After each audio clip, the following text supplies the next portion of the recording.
Hi friends, எல்லாருக்கும் கார்த்திகை தீப திருநாள் வாழ்த்துக்கள். இன்றைக்கி இந்த வீடியோவில் அகல் விளக்கெல்லாம் எப்படி டெக்கரேட் பண்ணுறதுன்னு பார்க்கலாம்.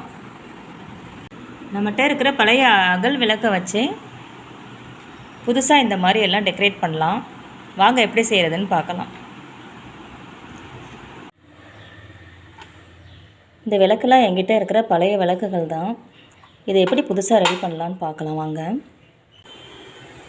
இது ரெடி பண்ணுறதுக்கு முதல்ல நம்ம இந்த செம்மண் எடுத்துக்கலாம். செம்மண் இந்த கோலத்துக்கெலாம் அவுட்லைன் கொடுப்பாங்க இல்லையா, அந்த மணல் தான் இது.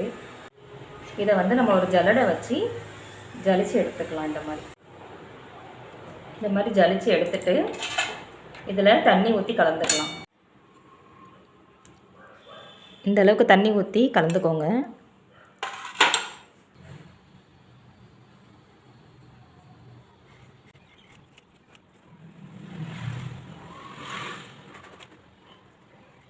பாருங்கள், எவ்வளோ அழகாக அந்த கருப்பே போயிடுச்சு பார்த்தீங்களா. புது விளக்கு மாதிரி ஆயிடுச்சு. இது நீங்கள் வெயிலில் காய வைக்கணும் அப்படின்ற அவசியம் இல்லை. நீங்கள் அடித்து வச்சிட்டிங்கன்னா கொஞ்ச நேரத்தில் அதுவே நல்லா காஞ்சிரும். அப்புறமா எடுத்து நம்ம யூஸ் பண்ணிக்கலாம். பாருங்கள், எவ்வளோ புதுசாக இருக்குது இந்த விளக்கு பார்க்க.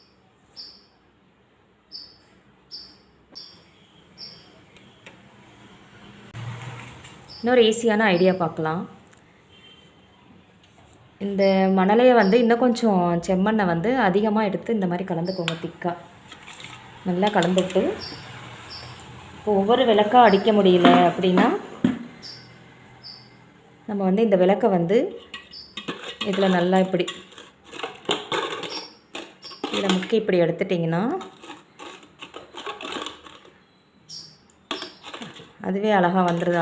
ஃபுல்லாக அழகாக வந்துடும்.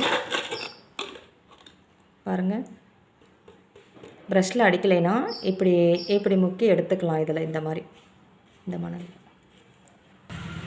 விளக்கு நல்லா காஞ்ச உடனே இதில் நம்ம வெத்தலைப்பாக்கு போடுவோம்ல, வெத்தலைப்பாக்குக்கு சுண்ணாம்பு வச்சு போடுவோம் இல்லையா, இதை நல்லா அப்ளை பண்ணிவிட்டு கீழே மட்டும் அப்ளை பண்ணிவிட்டு காய வச்சுருங்க. கொஞ்சம் நல்லா காயட்டும். குங்குமம், மஞ்சள் ரெண்டும்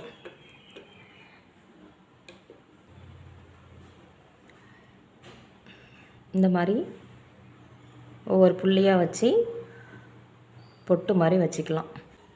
இதுக்கு இடையில் குங்குமம்,